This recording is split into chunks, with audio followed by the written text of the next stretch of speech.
Halo semua, selamat siang dan kembali lagi bersama saya Johan di Juna Trading ID. Ya, jadi pada kesempatan video kali ini, seperti biasa kita akan membahas kembali untuk update dari pergerakan apa nih? Mana chartnya ya? XAUUSD ya atau gold ini sendiri. Nah, sorry, ini oil guys ya. Nah, ini XAUUSD gitu. Jadi kalau untuk XAU sendiri ya atau gold ya teman-teman ya. Ini kemarin kan kita ada bahas kalau dia itu ada di range harga kurang lebih ini ya di sini ya kemarin. Agak apa ya bahasanya tuh kemarin itu dia ngebreak atas ini ya. Nah, dia ngebreak atas ini dan dia ngebuat swing height ya teman-teman ya di sini. Nah, ini swing heightnya dia bentar. Mungkin biar lebih jelas kita pakai time frame 15 menit. 1 jam gitu. Nah ini untuk yang baru ya, mapping yang baru. Jadi sebenarnya kalau kemarin itu kan kita ambil di sini ya teman-teman, itu pada saat area breakoutnya dia. Kalau kalian lihat di sini ya, ini kan area base, ini base dia juga ya. Sebenarnya ini base-nya tuh range-nya lebar teman-teman. Range base-nya itu sebenarnya lebar gitu. Jadi untuk meminimalisir resiko saya membatasin lah gitu bahasa range base tersebut gitu, ternyata masih ditembus juga dan belum ada rejection sama sekali. Oke, jadi kalau kayak saya perhatikan lagi ya, dia itu sekarang baru reject itu kurang lebih, jadi pakai 4 hours ini lebih jelas sih sebenarnya gitu. Nah ini 4 hours ini ya, kemarin kita ngambil perhatikan sebelah sini nih. Nah ini nih ya, ini dia ada base lagi ya, jadi dia pullback di base ini. Cuma ya yang perlu kita perhatikan hari ini ya adalah area base yang sini nih. Ini yang ini kan ada gap up-nya dia gitu ya teman-teman ya.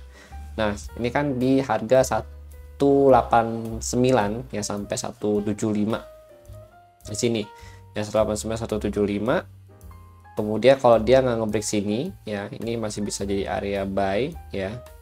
Targetnya mana Bang? Targetnya itu yang usah jauh-jauh lah gitu. Kita sosok aja di sini. Ini ada small SNR ya yang memang menahan harga hingga saat ini teman-teman ya. Itu di 3211 ya untuk SNR-nya. Kemudian kalau dia pullback dari sini ya, rebound dari sini ya teman-teman ya. Nah, sebenarnya kalau kalian perhatikan lagi ya. Ini ya area ini. Bentar. Nah, zona ini ya ini adalah zona akumulasi gitu. Zona akumulasi di mana? Ini yang sering kita bahas itu di 4 jam, teman-teman. Jadi kalau kita remove semua, ya ini akan kelihatan jelas ya. Nih kalian lihat sini nih. Nah, ini zona akumulasinya gitu. Jadi ini range akumulasi yang cukup lebar gitu, teman-teman, gitu. Nah, ini sebenarnya kemarin itu dia belum breakout gitu. Karena kalau kita ngambil zona akumulasi paling tinggi di sini ya sampai sini itu dia belum breakout jatuhnya gitu. Justru yang perlu maka saya hari ini note kan gitu di sini ya, kalau break dari swing high target targetnya itu kemana, ke POC itu mana, POC itu sini teman-teman, atau point of control itu didapetin dari mana, dari volume profile yang ada di sini gitu. Jadi POC itu bahasa tuh kayak area yang paling banyak disukain ya, atau transaksi yang paling banyak disukain oleh market itu sendiri gitu teman-teman. Nah, berarti selama dia di bawah swing height ini ya, hari ini ya catatannya, selama di bawah swing height ini dia akan terus nge-push ke bawah ya. Nah, ini target dekatnya dia, terus target kedua ya. Nah, target ketiga dia bisa nge-push ke sini lagi gitu. Jadi kalau kalian mau sell ya untuk saat ini, pastikan dia bisa nge-break dulu ya di bawah zona akumulasi ini gitu ya, di bawah sentral. Ini kan zona akumulasi sebenarnya kan keseluruhan. Nah, ini saya mau kasih nama itu central line. Nah, central line ya di sini. Nah, ini kalau kalian perhatikan, nah central line ini ya kalau kalian mau nge-sell ya di bawah central line ini dulu. Tunggu dia breakout ya. Untuk konfirmasi kalian bisa cek di video kemarin. Itu saya kira udah bahas konfirmasi entry itu gimana aja gitu. Nah, ini sell dengan target di base-nya dia. Nah, di sini kalian nanti tunggu lagi ya. Kalau misalkan terjadi konfirmasi lagi, kalian baru buy. Kalau nggak ada, wes lupakan untuk buy ya. Tungguin dia turun dulu ya. Kurang lebih nanti ke sini, atau bahkan sebenarnya saya ada nunggu ke sini gitu di 3104 sampai 3097 gitu. Oke, jadi kalau sudah di atas swing height ya kalian jangan sell lagi gitu. Nanti nah kalau kita perhatikan nih di atas swing height nih ya, malam ini. Nah, targetnya itu kurang lebih ke sini semua gitu. Maka kalau kalian mau sell nanti kurang lebih dekat-dekat harga POC aja 3007 ya. Sampai range-nya juga tinggi sih ini sebenarnya, height sih range-nya dia. Sini range sell-nya dia. Itu di 307 ya sampai 3325. Nah, ini adalah area range dari selling point-nya dia gitu. Nah, di bawah ini ya, di bawah base pokoknya dia memang lebih enak untuk turun, tapi kalau di atas area base ini ya dia masih cenderung untuk naik. Makanya harus agak hati-hati kalau kalian mau nge-sell di area-area sini. Bukan berarti nggak bisa nge-sell, bisa nge-sell, cuma memang harus hati-hati aja gitu. Oke, karena memang posisinya kalau kalian lihat struktur harga ya, di sini ada 1 ya, 2, 3, 4. Nah, ini kan current low, gitu ya, swing low. Nah, ini swing height ya. Nah, ini dia ngebentuk lagi nih, dia mau ngebentuk swing height-nya. Tapi kalau misalkan in case kan posisi struktur harga kan begini kan teman-teman tuh, jadi kalau misalkan dia sampai breakout dari sini ya, maka dia akan terjadi yang namanya change of character atau CHODS ya teman-teman ya. Nah, sini ada perubahan struktur harga yang 4 jam ini ya, 4 jam ini berubah, yang tadinya masa transisi ya menjadi uptrend kembali gitu. Jadi sebenarnya yang kita bilang kemarin lah gitu, gold ini untuk saat ini dia masih masuk masa transisi trend, jadi belum tercipta area boss yang baru gitu. Kalau dia menciptakan boss yang baru karena ini swing low udah jadi ya, nah dia break dari sini, itu baru ada nanti area boss yang baru untuk dia turun ke bawah teman-teman gitu. Tapi selama dia masih belum ngebreak dari 3120 yaitu belum ada boss yang baru gitu, artinya dia masih dalam masa transisi trend dan ada potensi dia untuk balik lagi ke atas gitu teman-teman. Oke. Nah, itu kalau dari analisa malam ini gitu. Nah, kalau malam ini dia bisa closing ya, dan kalau kita lihat nih secara daily. Nah, ini untuk daily-nya. Nah, ini ya, daily selama dia nggak bisa closing di atas 3250 ya, di atas area ini nih. Ini kan kalau kalian lihat nih swing height, yang bagian swing height ini ya.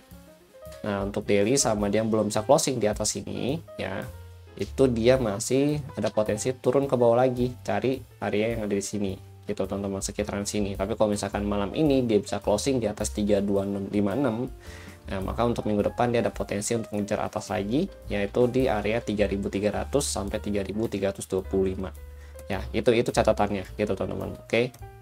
Nah, ini untuk gold ya. Nah, untuk hari ini itu ada OI data juga. Itu OI data udah saya ambil ya, udah saya upload juga itu di channel utama sini kalau kalian perhatikan. Nah, ini ya.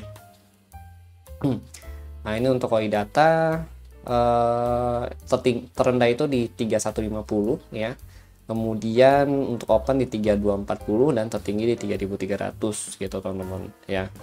Ini kalian bisa dapetin, dan ini udah ada catatannya ya. Ini udah saya rangkum, ini biasa saya share di learning center gitu. Jadi biasa di learning center untuk bagian open OI data itu saya selalu share yang seperti ini gitu. Nah, untuk hari ini saya mau share juga ke kalian ya di channel publik ya, Bino Trading ID teman-teman gitu. Oke, lanjut lagi ya. Kemudian untuk yang Powell ya, itu yang speech ya teman-teman. Itu kemarin yang speech kemarin itu kita sudah rangkum juga, udah saya rangkum ini ke channel publik ya. Kalian bisa cek di sini untuk rangkumannya teman-teman ya.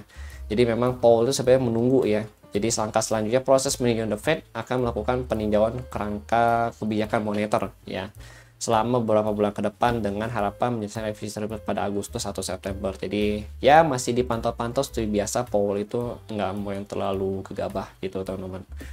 Oke, ya jadi itu dulu sih ya. Kalau untuk hari ini news sih sebenarnya nggak banyak yang gimana banget sih. Bentar, cek dulu.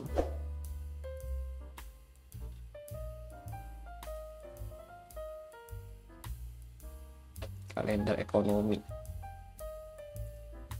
Oke, untuk hari ini news itu ada dari Michigan ya. Jadi Michigan itu di jam 9 malam untuk newsnya. Nah, kemudian after Michigan itu belum ada yang signifikan sih, paling cuma Michigan doang ya, itu di jam 9 malam. Sama nanti ada news US juga, itu jam 19.30, yaitu pembangunan residensial ya atau ya pembangunan rumah lah gitu teman-teman. Sama harga ekspor ya, harga ekspor di 1930, cuma bukan yang high risk teman-teman gitu ya. Overall sih sebenarnya hari ini market nggak banyak sentimen ya, dan kalau kita perhatikan juga untuk market ini masih cenderung sideways ya untuk yang hari ini gitu. Cuma memang kalau saya perhatikan mulai dari tekanan candle ini memang lebih mengarah ke bearish teman-teman gitu. Selama di bawah swing low itu masih bearish gitu. Oke ya, jadi itu dulu yang saya sampaikan ya. Thank you untuk kalian yang sudah nonton ya. Kalau kalian mau tanyakan, kalian boleh tanyakan di channel Telegram Juno Trading ID, nanti boleh chat admin gitu teman-teman. Oke, thank you dan see you on the next video update.